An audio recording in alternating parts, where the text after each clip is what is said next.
hasinzii, na tena anatunemesha kila chenye uhai kwa jinsi yake.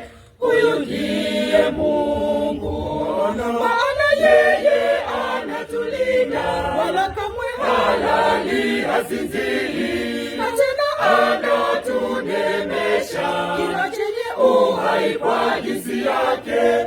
Huyu ndiye Mungu.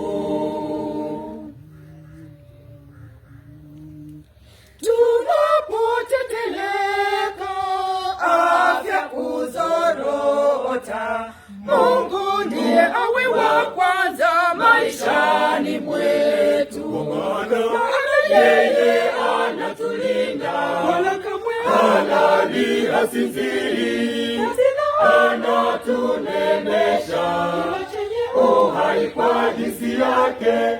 Huyu ndiye Mungu, maana yeye anatulinda, halali hasinzii, anatunemesha uhai kwa jinsi yake. Huyu ndiye Mungu.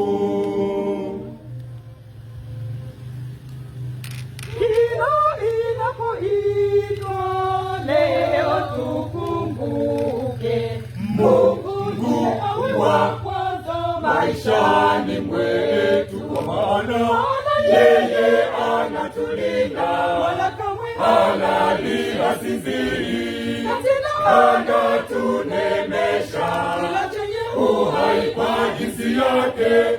Huyu ndiye Mungu, maana yeye anatulinda, wala kamwe halali hasinzii, na tena anatunemesha kila chenye uhai kwa jinsi yake.